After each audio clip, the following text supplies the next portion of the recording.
Salut tout le monde, Hello! bienvenue sur le podcast. Aujourd'hui, on va parler un peu de notre parcours entrepreneurial avec Julia et la marque Joubé et moi avec ma production vidéo Native Picture. On a prévu plein de questions que vous nous posez en général et donc on va y répondre aujourd'hui et on va répondre à beaucoup plus que ça en réalité. Mathéo, présente-toi un petit peu et dis-nous pourquoi tu fais de la vidéo depuis un petit moment maintenant. Je fais de la vidéo, c'est vraiment ma passion de base et j'ai commencé tout petit à 16 ans à filmer mes petites sessions de planche à voile avec la GoPro et au fur et à mesure, j'ai commencé à m'intéresser au montage, à la vidéo, tout ça. J'ai pas fait d'études dans ça. Parce que ouais, je crois que t'étais pas trop parti sur ça à la base. Ouais. Et je suis pas parti dans ce domaine-là pour mes études, mais j'ai quand même continué à avoir ma passion à côté. Et j'ai toujours appris par moi-même. Et la chance qu'on a, c'est qu'on peut apprendre avec YouTube, avec des petites formations pas trop chères sur Internet. Et c'est là que tu arrives à vraiment sortir de ta zone de confort et apprendre par toi-même et pas être trop guidé. Ouais, parce que du coup, t'as fait quoi comme étude? Ben, j'ai fait un DUT en réseau télécom, donc rien à voir. Dans la fibre, Rien à voir. je suis sorti de mes études, j'ai bossé un peu pour valider mes études à brancher de la fibre sur le bord de la route. Ouais. Et au fur et à mesure, le week-end, je bossais dans la vidéo, la semaine... On t'a petit à petit récupéré, on t'a sorti de la route. Il y en a quelques-uns qui m'ont poussé pour que je sorte de là. Ouais. Et au final, ils ont eu raison parce que ma vie a vraiment changé. Je suis passé de faire un CDD normal au bord de la route, au chaud, à voyager un peu partout dans le monde. Ouais, faire un truc de fou quoi. Et toi, Julien, qu'est-ce qui t'a poussé à commencer tout ça? Moi, je fais du surf depuis que je suis petite, depuis qu'on est arrivé en Guadeloupe quand j'avais à peu près 9 ans. Et c'est mon père qui m'a poussée à me mettre au surf, parce qu'on habitait pas loin de la plage du Helleu, on habitait à Beaujolan. Et donc du coup, en allant faire mes premières sessions, je me suis dit, ok, je vais commencer le surf. Donc après, j'ai appris assez vite, j'ai commencé les compétitions. Du coup, petit à petit, j'ai commencé à avoir des références. Donc j'étais fan de plusieurs personnes, dont une personne en particulier que je vais citer, qui était Alana Blanchard. Ça, c'était vraiment ma personne favorite. Donc c'était une surfeuse professionnelle. Elle participait aux compètes les plus grosses mondiales et surtout elle était sponsorisée par Rip Curl à l'époque et elle faisait en fait tous les surf trips de rêve que je rêvais de faire. En fait, elle était payée pour être mannequin, pour représenter la marque et en même temps pour faire des compétitions. Donc c'était vraiment mon rêve.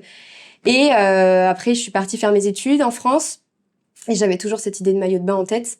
Et moi, je voulais vraiment faire un métier où en fait, on n'était pas enfermé dans un bureau. Ouais. C'était vraiment mon truc. Ne pas être enfermé dans un bureau, pouvoir voyager et avoir du temps. Et ça, on m'a dit, ouais, mais c'est super dur à concilier. Enfin, travailler, avoir du temps et voyager, c'est un peu impossible, on m'a dit. Et je m'étais dit, non, mais c'est forcément possible quelque part, on peut le faire. Et donc, du coup, j'ai fait mes études à Bayonne. Et pendant ma dernière année d'études, on devait finaliser un projet de groupe en passant devant un jury. Et on devait monter, en fait, une entreprise en une semaine. Une entreprise, on devait tout faire comme si c'était une vraie entreprise. Et donc, on a fait énormément d'études de marché, etc. avec mon équipe. Et je leur avais demandé si on pouvait le faire sur le thème du maillot de bain. Parce que vraiment, c'était mon truc. Et du coup, on a présenté ça au jury. Ça a énormément plu. On a eu une super note. Et en fait, c'est à partir de ce moment-là que je me suis dit, OK, c'est vraiment ça que je veux faire. Je vais être à mon compte. Je vais faire comme je veux. Je vais pouvoir gérer mon temps. Bon, même si maintenant, en fait, je me rends compte que ça me prend 72 heures par semaine.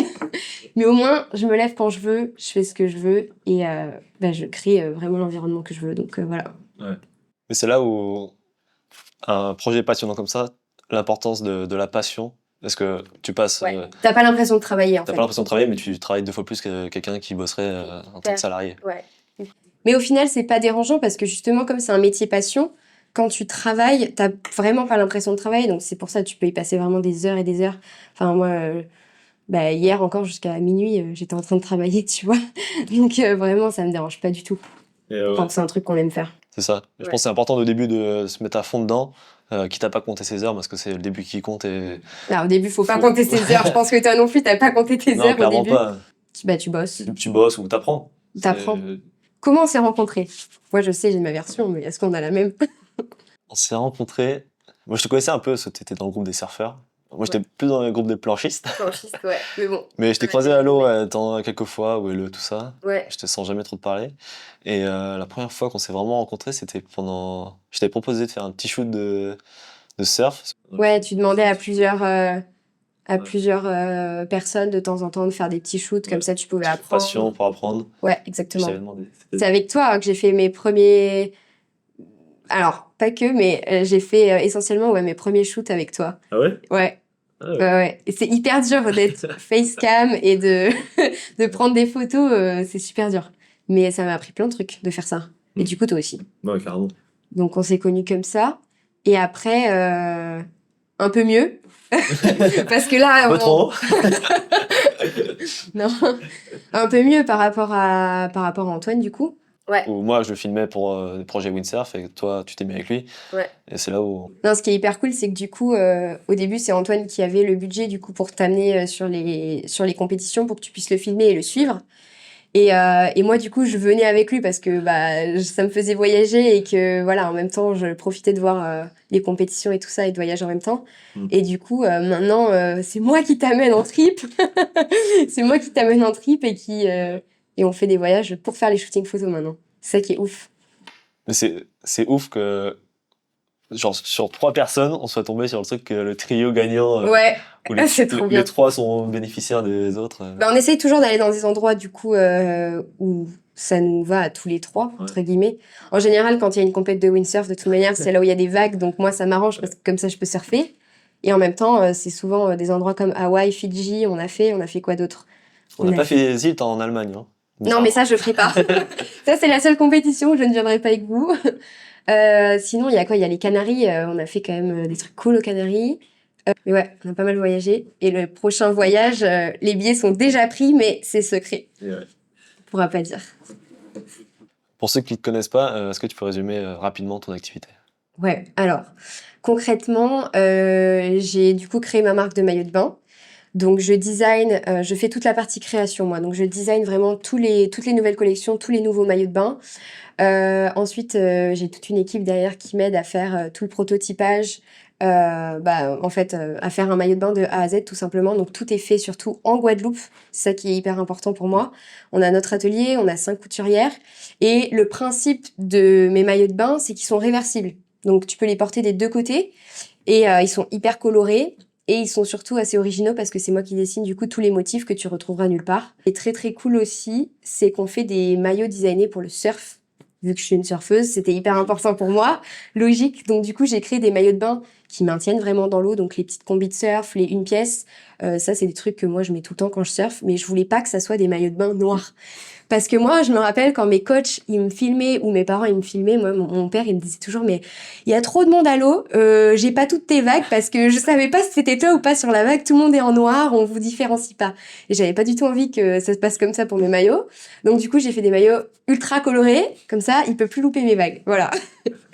Voilà un petit peu le concept. Okay. Toi, du coup, est-ce que tu peux expliquer un peu plus en profondeur, genre exactement ce que tu fais comme type de vidéo? Est-ce que tu fais que de la vidéo? Globalement, la plupart de mes contrats, c'est en gros créer du contenu pour des events ou des marques, et principalement en vidéo. C'est là où j'ai ma principale base, avec des vidéos créatives, mais aussi corporate, plus simples et tout. Et aussi, des réels, des trucs pour les réseaux. Et aussi des photos. Et en gros, ce qui est bien avec moi, c'est que je fais un package photo-vidéo de la préparation, réfléchir à la stratégie et tout ça. Tu remplaces 3 personnes. C'est ça. Tu fais le job de 3 personnes en une. C'est ouf. À la production photo-vidéo, mais que ce soit à terre, en l'air ou même dans l'eau. Et aussi à la post-production où je fais montage, editing des photos et aussi étalonnage et sound design. Ouais, t'es une agence à toi tout seul en fait. Tu fais absolument tout. Là où j'en tire l'épingle du jeu, c'est d'être un peu couteau suisse et que t'aies pas à appeler un photographe, un vidéaste. Des gens de l'extérieur pour t'aider à faire. Ouais, c'est vrai que tu fais tout. On a beau avoir un planning et un moodboard tout calé. C'est impossible de respecter. On se dit, bon, je pense que ça va. Et après, le soir, on fait le recap de ce qu'on a. Bon, ça va. On dit, bon, ok, ça va. Toi, t'as pris beaucoup trop de photos. Ouais, mais moi, je préfère en avoir trop que pas assez. Donc, c'est...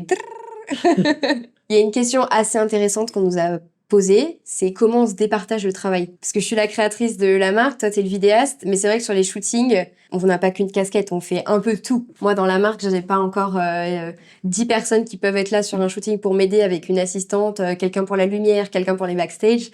Donc toi, dis-moi de quoi tu t'occupes exactement. Du coup, sur un shoot, tout part déjà de l'idée de ta collection, sur quel thème on va partir, où on va partir. De là, on en sort une idée, une ligne directrice, pour en tout cas ma partie, la vidéo. C'est le cœur du projet, ta vidéo, à chaque fois. Ouais. C'est vraiment tout un truc hyper pensé, hyper réfléchi de A à Z. Et après, on fait tout l'univers autour de ça en général. Donc c'est là où à chaque fois, il faut trouver une petite idée qui est bien sympa pour tout exploiter autour. Ouais. Et c'est trouver un truc dans la vidéo qui va faire que elle sorte un peu du lot. Ouais. Donc on part déjà de l'idée. Après, bon, il y a toute la recherche de spots, des moodboards à faire, ça c'est assez long à faire. Moi j'en fais de mon côté et toi aussi t'en fais de ton côté pour savoir quel type de pause on peut faire, mais aussi surtout les spots et... Les endroits, ouais, c'est hyper important parce que dans une collection, tout est fait en fonction effectivement du projet et de l'endroit où on shoot surtout.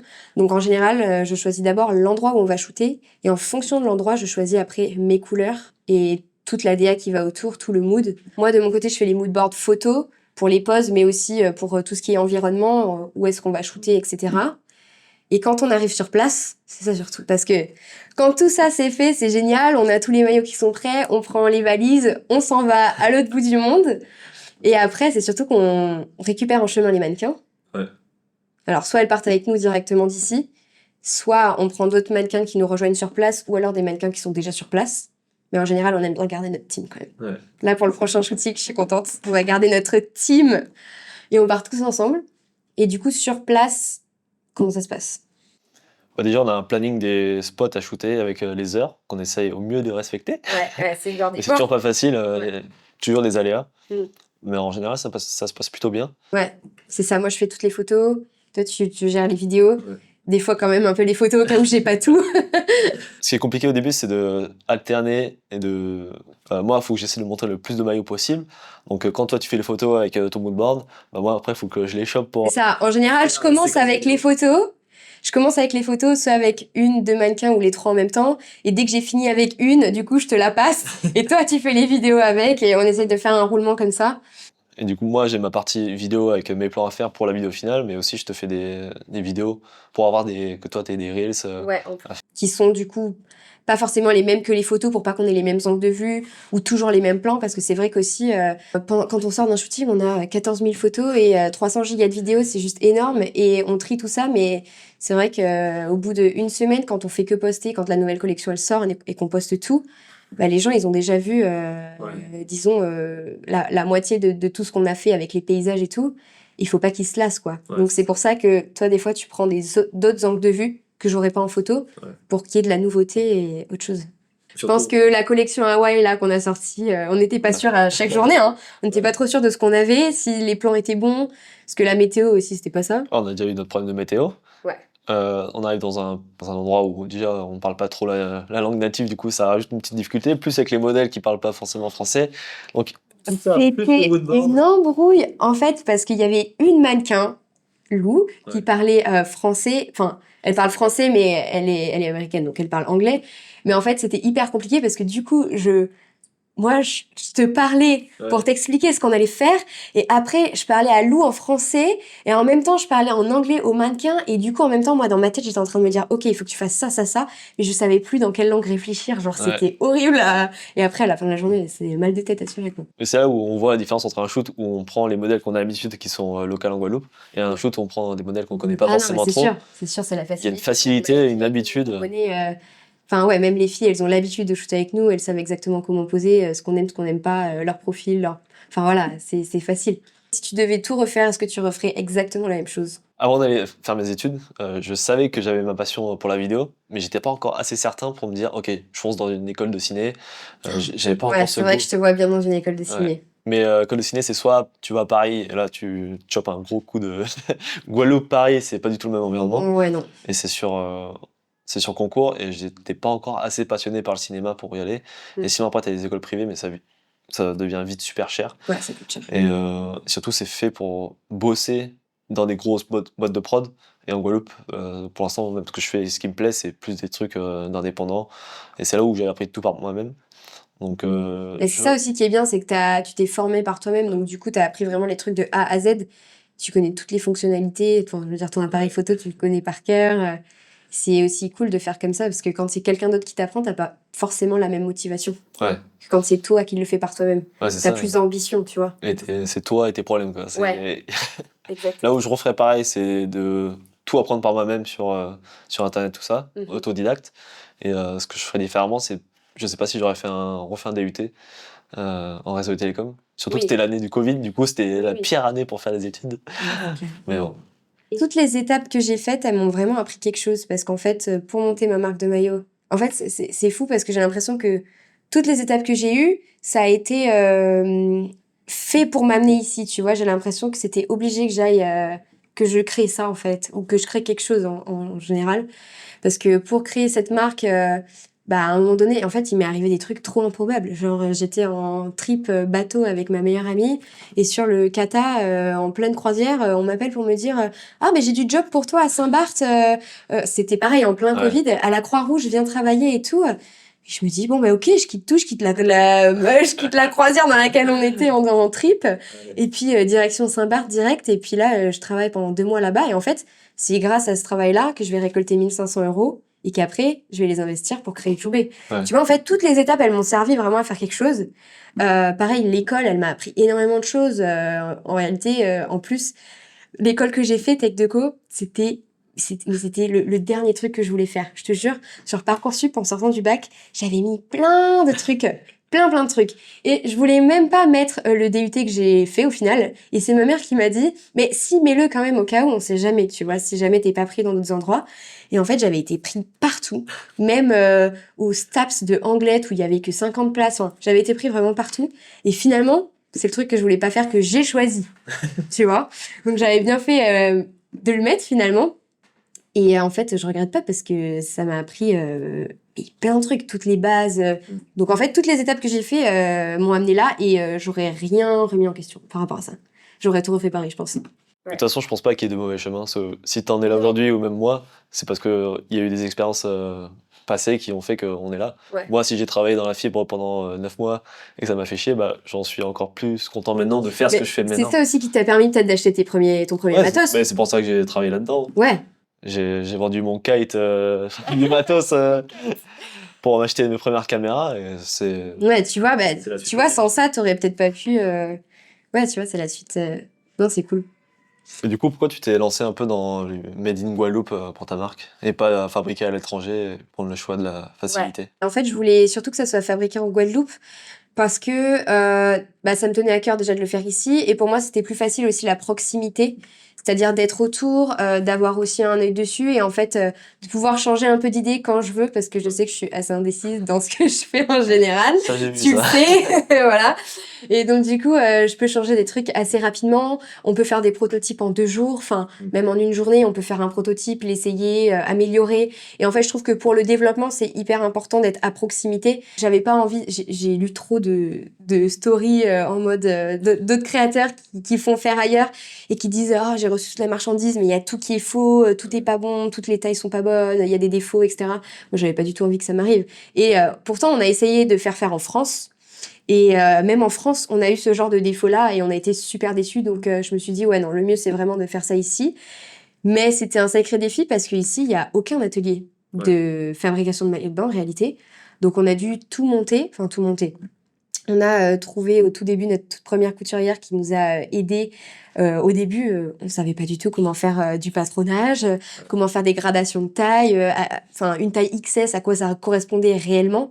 Et ma mère aussi, du coup, est rentrée là-dedans et a énormément appris. Et c'est elle maintenant qui fait tout le patronage.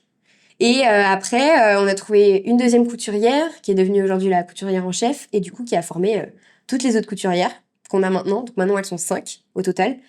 Par contre, le seul inconvénient, c'est que on a une limite de prod. C'est ça. Parce que on n'a pas une usine, on n'a pas 100 employés. Je sais que voilà, c'est pas des chinoises quoi, tu vois ce que je veux dire, ni des poulpes avec 7 bras, on peut pas tout faire en même temps. Donc du coup, elles adorent me dire ça, je suis pas un poulpe. donc du coup, ouais non, c'est sûr qu'on peut pas produire 20 000 maillots. Enfin, tu vois. Mais c'est là où tu gardes un peu une éthique de production, c'est que tu fais fabriquer en Guadeloupe avec des produits. Ben, ça raréfie, de tu qualité. vois, ça raréfie un peu le produit. Et du coup, ça crée une valeur parce que bah, tout le monde n'a pas le même maillot de bain. C'est ça. Et même si tout le monde, entre guillemets, avait le même maillot de bain, tous nos maillots sont découpés à la main. pas par une machine laser, ce qui fait qu'en fait, ils sont tous découpés à un endroit différent dans nos tissus imprimés, et du coup, t'auras jamais la fleur positionnée au même endroit que un autre maillot de bain de la même collection, tu vois. Mais ouais, ils sont tous uniques, quoi. Ouais. Et c'est ça qui est cool, et du coup, ça fait la rareté des collections. Et quand il y en a plus, il y en a plus. Voilà. On passe à une autre. Ouais, tu les connais, les galères. Ouais, on a, en fait, une collection, en réalité, ça se passe jamais comme tu l'as prévu. Il y a toujours des imprévus. Mais bon, on arrive à manager. Mais ouais, les galères de transport, déjà, ici, en Guadeloupe, il n'y a pas de fabrique de tissu. Donc, le tissu, c'est une des choses qu'on importe. On le fait venir d'Italie. Alors, par contre, les Italiens, c'est les meilleurs en termes de tissu, lycra que tu peux. T'as énormément de différents tissus avec différentes qualités. Donc, forcément, t'as des tissus de moins bonne qualité chez les Italiens et aussi des tissus très, très haut de gamme. Et nous, on est quand même dans le haut de gamme dans nos tissus qui sont assez épais, qui sont élastiques. Et du coup, on le sent quand on prend un maillot dans les mains. Tu vois, tu sens l'épaisseur du tissu. Tu sais qu'il va te durer minimum 6 ans, quoi, le maillot de bain. Si t'en prends soin, mais évidemment. Donc, ouais, on fait venir les tissus d'Italie. Et ça nous coûte super cher parce qu'ici en Guadeloupe, enfin dans les Outre-mer, on a une taxe qui est l'octroi de mer, qu'on paye en plus, on paye 30% en plus de tout ce qui arrive ici. Et ensuite, la gestion aussi on a des galères avec la gestion de temps, tout simplement, parce que comme il y a pas mal d'envois, ça se peut qu'il y ait des colis qui se perdent, ça se peut que, enfin, tu sais, hein, qu'il y ait des choses qui arrivent qui soient défectueuses, par exemple. Le tissu, des fois, ça se peut aussi qu'on commande pas assez de métrage, qu'on doit en recommander, mais qu'on soit en rupture de stock entre-temps et que, enfin bref, ça, il y a plein de Et galères. quand le fait que colis ça soit loin. arrive, ça se peut qu'il y ait un défaut sur Ouais. les kilomètres de lien que tu avais commandé Ouais, et qui exactement. craquait. Typiquement, l'année dernière, on avait commandé les liens pour les maillots de bain, là, tu vois, tout fait déjà, que les couturières, nous, ça nous avance, tu vois, le travail. Donc, on avait commandé des mètres et des mètres de liens, des bobines de 200 mètres. Ouais, Et en fait, il suffisait juste qu'on tire dessus et ça faisait... Et là, il y avait tout qui pétait. Donc, en fait, les 200 mètres de bobines de chaque couleur, et tout était HS, quoi. Donc, du coup, en juin, on part en Italie pour aller rencontrer encore nos fournisseurs de tissus pour voir tout ce qu'ils ont en nouveauté. Et on part aussi rencontrer un atelier là-bas que nos fournisseurs de tissus nous ont conseillé pour toujours garder la qualité et pour du coup augmenter un petit peu la production. Donc on va toujours garder une partie de la prod ici en Guadeloupe évidemment. Je sais qu'en ce moment il y a énormément d'ateliers chinois qui se montent, mais pour vraiment faire la différence, c'est vraiment pas ça que nous on prône et c'est pas ça qui est notre atelier là-bas, enfin qui va être en tout cas. Nous c'est vraiment que des Italiennes et comme je t'ai dit ça se passe de mère en fille depuis des générations et dans l'atelier quand on a été voir l'année dernière elles sont 15 je crois. Donc en fait, elles sont 10 de plus que chez nous, tu vois. Ça permet juste de faire un peu plus de volume et de production et de garder vraiment toute la qualité qu'on a, quoi. Ouais, production familiale. Production familiale et en plus, il y a des checks de qualité tout le temps sur chaque maillot. Enfin, franchement, c'est trop bien. Alors souvent, on nous dit effectivement que les maillots, c'est un certain prix. On est au courant que tout le monde peut pas s'offrir un maillot à 100 €, tu vois. Ouais. Mais en réalité, pour la qualité qu'on a, le fait qu'il soit réversible, parce que t'as T'as deux maillots. hein, T'as deux maillots en réalité. En fait, ce que les gens payent en réalité, c'est le fait déjà que ça soit fabriqué en Guadeloupe, que ça soit pas une usine, donc on a 5 personnes, qu'on paye bien. Tu vois ce que je veux dire? On les paye bien, on a une grille tarifaire, T'es pour pas en chaque train maillot. d'exploiter Non, mais je veux chaque dire, centime de la ils travaillent. production. Et ouais, et puis ce qui est bien aussi, c'est que elles sont indépendantes. C'est pas nos salariés et en fait, elles gèrent leur temps comme elles veulent. En plus de ça, la qualité du tissu et puis toutes les taxes qu'on a en plus à faire venir. Et puis après, tout ce qu'il y a autour, on a aussi un magasin, donc on a un loyer. En plus, en fait, on a plein de charges en plus. Tout ce qui est packaging, étiquette, il y a plein de choses que les gens ne pensent pas en fait. Il y a tout qui coûte des sous. Tout. Les envois, le fait d'avoir un site internet, même les paiements quand les gens payent par carte. Ouais. En réalité, nous, ce qu'on récupère, c'est pas exactement le prix qu'ils payent. En fait, on est ponctionné partout, sur tout ce qu'on fait. Le jour où on pourra vraiment bien se payer, ça sera cool, quoi. Mais c'est pas de suite. Ouais. En fait, après, c'est aussi nous qui faisons dans ce sens-là. C'est-à-dire qu'on préfère investir d'abord, tu vois, dans la boutique pour être de plus en plus grand. On préfère se faire aider de plein d'autres personnes à côté qui nous apportent une super expertise et faire des nouveautés. Enfin, voilà, on préfère investir. Maintenant pour plus tard. Maintenant pour plus tard. Ouais, t'as tout compris. Toi aussi, en réalité, ce que tu fais. C'est pareil. Ouais. J'en parlais sur TikTok la dernière fois, j'ai posé cette question et en fait, j'ai eu plein de réponses de filles qui me disaient ouais, mais vous êtes pas une marque comme les autres parce qu'en fait, on propose des maillots qui sont effectivement pour la plage, pour bronzer, des maillots assez échancrés, etc. Mais on fait aussi des maillots de surf, Ouais. tu vois. Et ça, c'est une niche que tout le monde ne fait pas. Et moi, c'est un truc que je m'enlèverai jamais de cette niche-là parce que c'est vraiment ce qui me représente moi en tant que personne, tu vois. Ouais. Je peux pas faire une marque de maillot et pas inclure des maillots de surf, c'est pas possible. Si je peux pas les utiliser pour mes sessions, ça sert à rien, tu vois.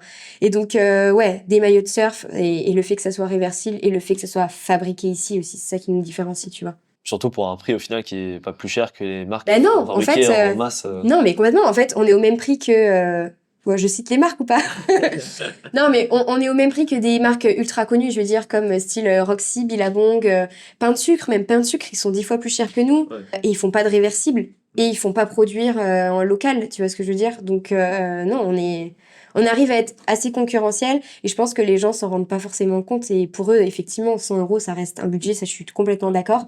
Mais pour la qualité qu'on a par rapport à d'autres marques, franchement, moi, j'avais une autre question pour toi, c'est est-ce que tu peux expliquer un peu dans tous les domaines où tu as déjà travaillé? Genre, pour qu'on puisse voir à quel point tu es polyvalent et tu es un magicien dans tout ce que tu fais, tu vois? Ah ouais, là où je suis intéressant pour des entreprises, c'est que j'aime apprendre et que peu importe le domaine, le challenge que tu vas me donner, je Ouais. vais réussir. Ouais, ça c'est Et j'ai autant bossé pour une marque de toi avec des bikinis que du rhum, que du vélo, que du médical.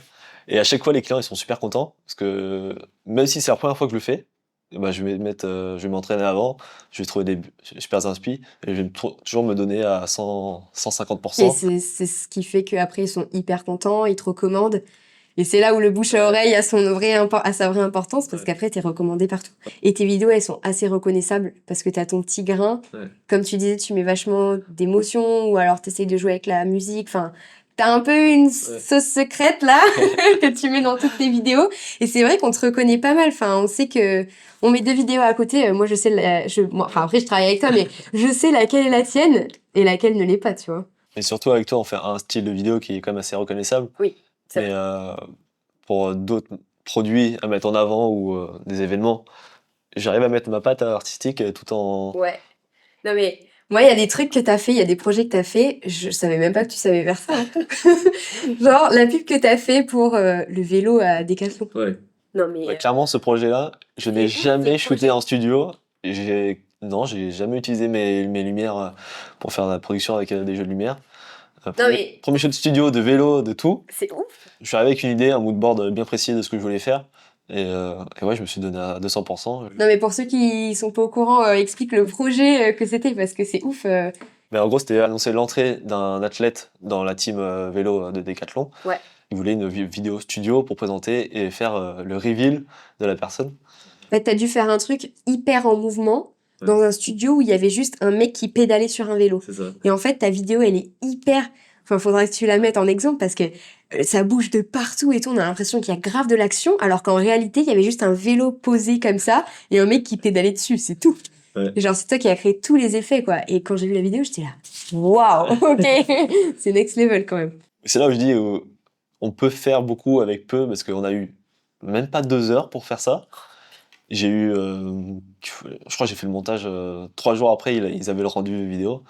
Et c'est là où je me suis genre mis à 200% sur le projet Ouais. parce que ça m'intéresse, ça me fait C'est kiffer. novateur, ça Et- te donne envie aussi de faire un truc nouveau.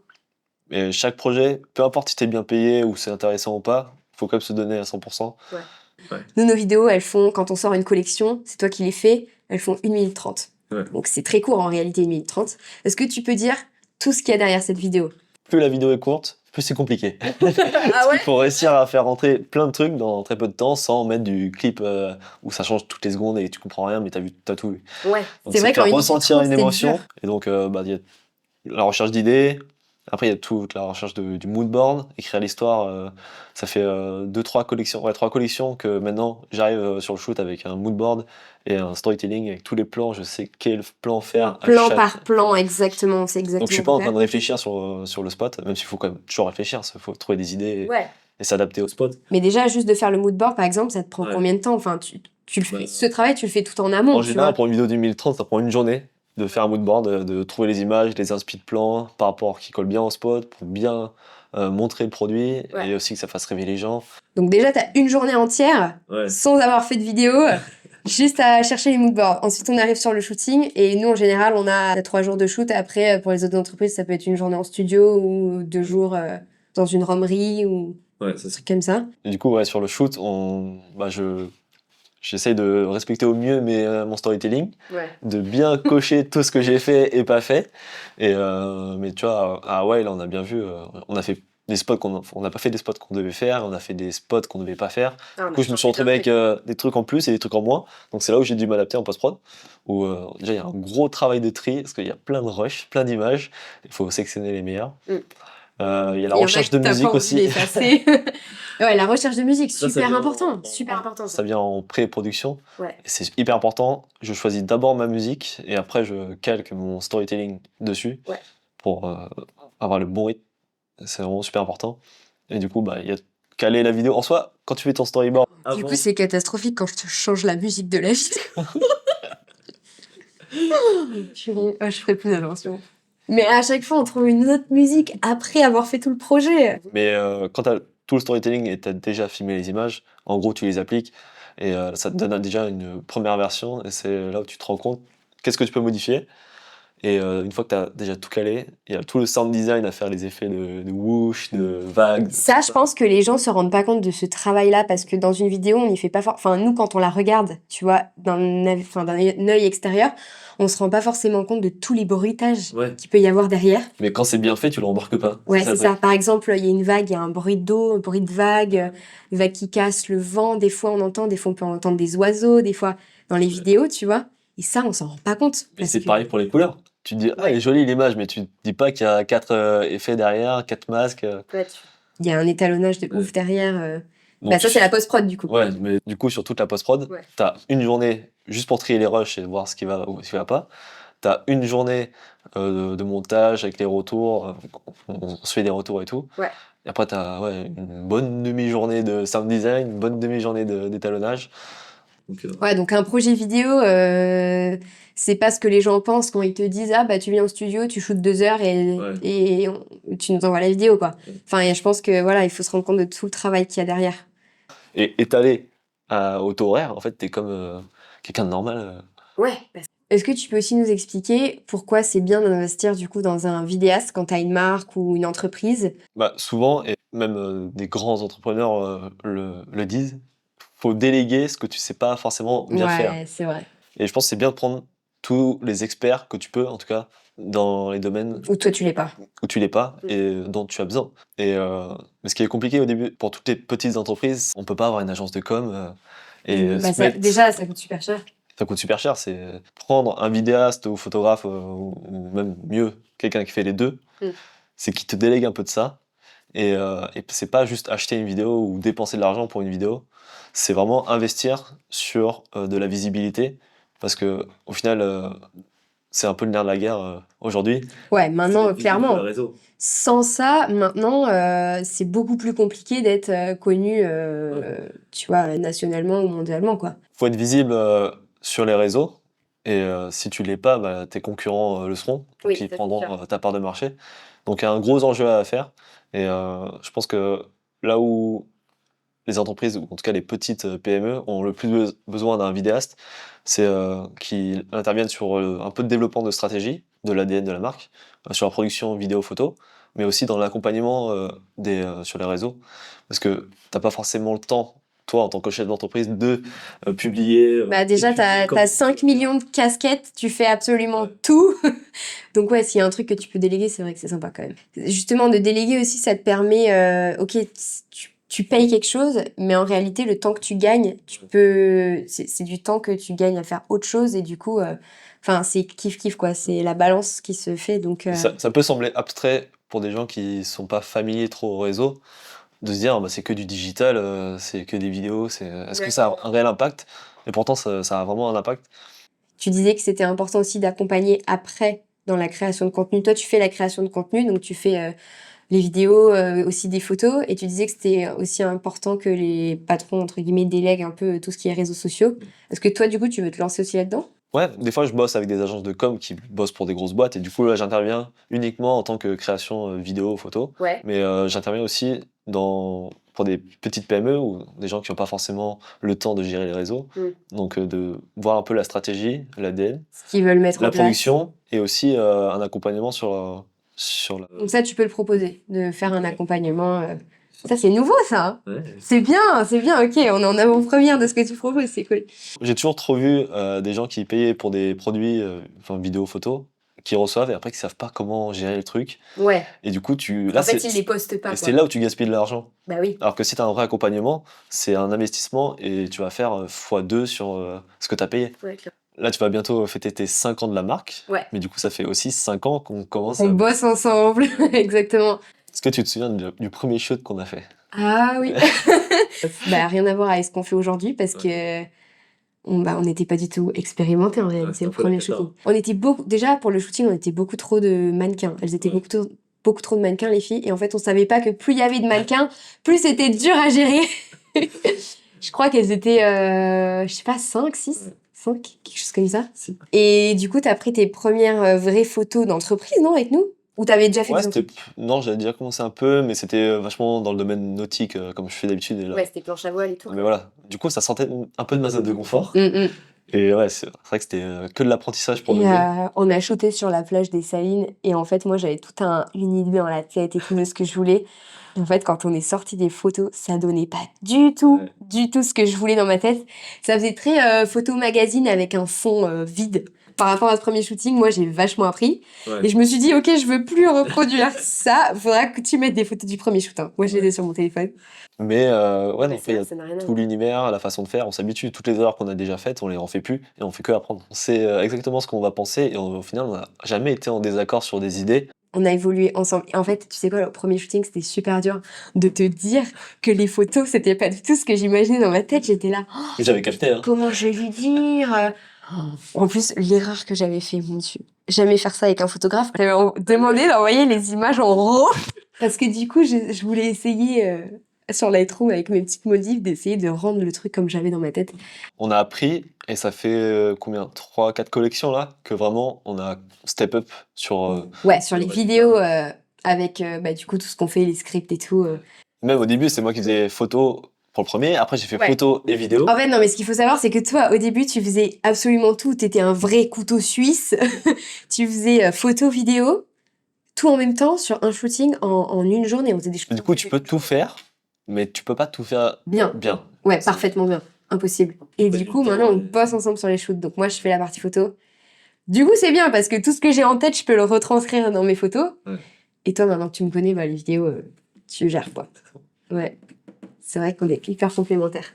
Mes semaines type, ça a vachement changé depuis qu'on a la boutique. Parce que avant, je faisais un peu comme toi, tu vois, je travaillais sur l'ordi super souvent, je faisais toute la créa de contenu pour mettre sur les réseaux, sur Insta, sur TikTok, etc. Et maintenant, en fait, tous les matins, à 9h30, on est à la boutique, on ouvre la boutique, et la boutique, c'est 9h30, 18h30, donc en fait, toute la journée, je suis là. Et ce qui est bien, c'est que je fais pas tout le temps la même chose, parce que soit je suis devant en vente, et du coup, je fais des ventes, j'accueille les clients, on discute, genre j'explique la marque et tout, donc c'est trop cool, tu vois, les gens qui connaissent pas, et qui me disent « Ah, on vous a vu sur TikTok » qui arrivent, trop bien, tu vois, je peux leur expliquer. Et en même temps, des fois, c'est les filles qui sont devant, et moi, du coup, je suis derrière sur le bureau, et je suis en train de préparer le prochain shooting, de réserver les billets, ou... Enfin non, les billets, c'est plutôt maman qui les fait. La gestion, c'est elle. Et après, un soir sur deux, on fait notre sport. Du coup, je pars un peu avant, je les laisse fermer la boutique. Mais c'est vrai que j'ai pas encore... On a une vendeuse qui est là 3 fois par semaine, mais on n'a pas encore ce truc... même si elle est là, on est là, tu vois. Ouais. On va pas lui laisser... Enfin, si, des fois, on lui laisse la boutique à 100%, mais on a besoin d'être là pour travailler parce que on détache pas réellement, en fait, du travail. Alors que je pourrais me dire, ok, non, aujourd'hui, je vais surfer, tu vois. Mais je pense que prendre des pauses comme ça, c'est plus efficace que d'être tout le temps dedans. Ah ouais. Moi, quand je vais surfer ou quand je vais courir, genre vraiment, mon cerveau, limite, il va en ébullition. Tellement tu penses à plein de trucs que t'as pas le temps de penser quand tu fais des tâches. Ton plus gros moment de fierté? Je pense c'est quand, avec Antoine Martin, on a fait notre série d'épisodes Il aime. On est parti dans les 4 coins du monde. On a commencé en Guadeloupe pour le premier épisode.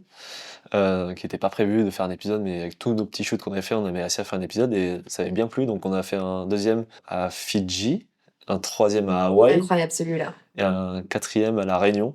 Là où moi je suis planchiste depuis tout petit, franchement de voir toutes mes idoles de la planche qui admirent un peu mon travail de vidéo et de mettre en avant la planche à voile dans le monde. Bah, le fait que tu les connaisses quoi aussi personnellement, du coup Donc maintenant. ouais, je suis super fier de ce projet.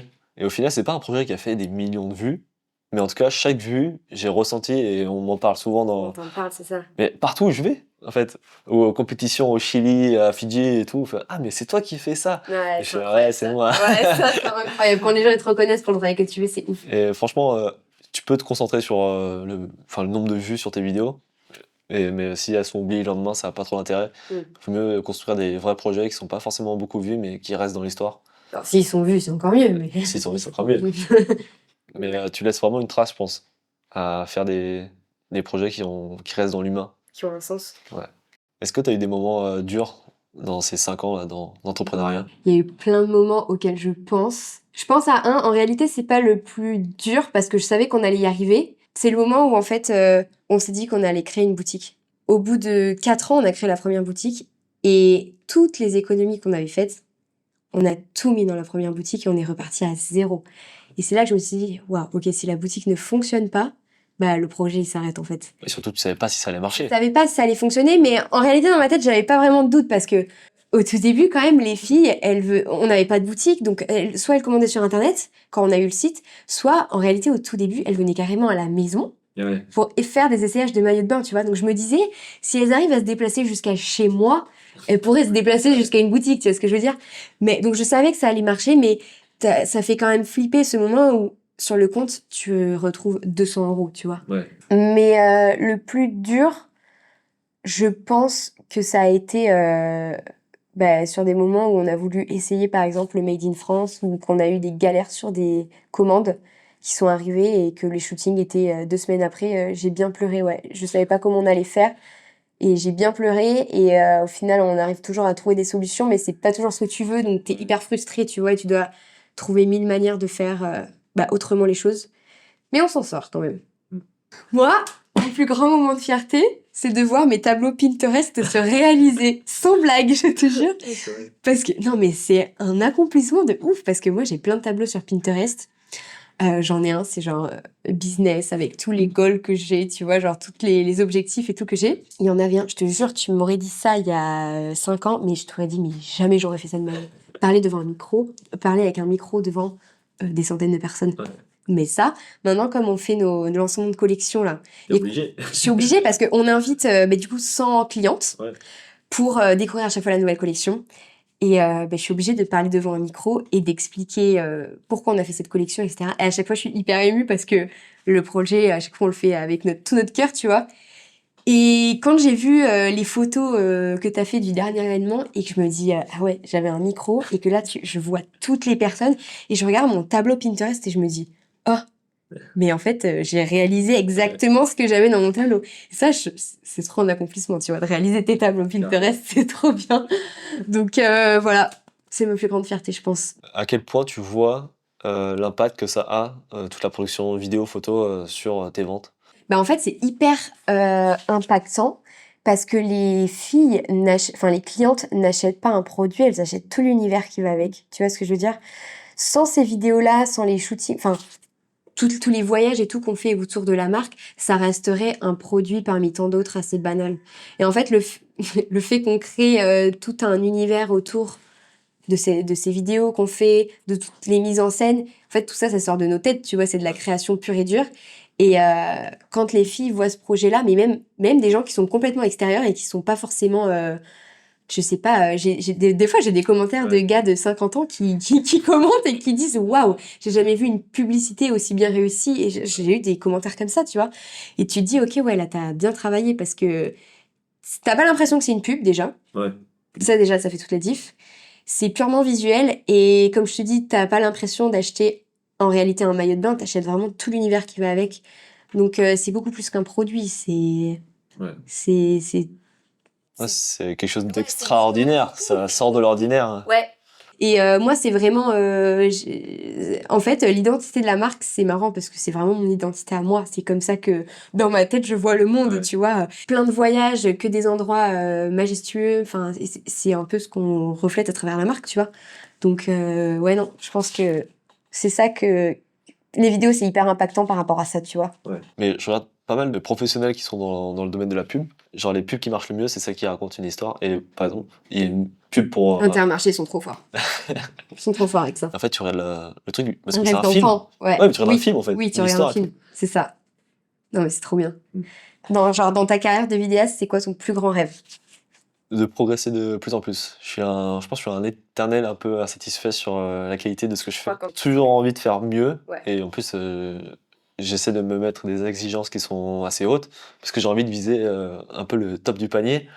Et j'essaie de m'inspirer le plus possible. Ok, moi je pensais que t'allais me dire, genre, c'est de filmer pour un film. Un vrai film cinéma. Hollywood, Ouais. genre. Non, en tout cas, surtout faire des projets qui me plaisent. Et à l'instant T, le ciné, m'intéresse de plus en plus. Mais enfin, je pense que dans toute ma carrière, mes goûts ont changé. Et je vais aller essayer plein de trucs, parce que je pense que c'est toujours bien d'apprendre, jamais s'arrêter. Et ouais, je pense que je commencerai par un court-métrage, après peut-être un film, mais en tout cas, Trop stylé. Mon plus grand rêve, évidemment, ce serait que bah, la marque se fasse connaître dans le monde entier. Ça serait vraiment un de mes plus grands rêves. Mais un accomplissement, ça serait qu'on ait... tu vas me prendre pour une folle, mais ça serait qu'on ait des énormes billboards à New York, tu vois, Times Square, là. Ouais. Les énormes trucs, qu'on ait des pubs là, et qu'on ait des énormes billboards aussi dans des très grandes villes comme Sydney ou Paris, ou tu vois. et un hangar pour faire les Et, shoots. et effectivement, très important, qu'on ait en commun, parce que comme ça, on peut travailler encore mieux ensemble, un hangar de 300 mètres carrés, avec que de la création de contenu, c'est-à-dire mon petit bureau, ton petit bureau, et un énorme espace pour faire du contenu studio, avec, tu sais, le truc blanc et tout. Ouais. Bah, merci à tous d'avoir suivi notre tout premier podcast, et on espère qu'il y en aura d'autres. C'est bien. Ouais. En tout cas, on a plein d'autres aventures à vous raconter, surtout sur les prochains shoots. Sur le prochain shoot, je pense qu'on essaiera de faire un super vlog pour que vous puissiez nous suivre de A à Z et pour alimenter du coup la chaîne. Ouais. Voilà. Bye bye.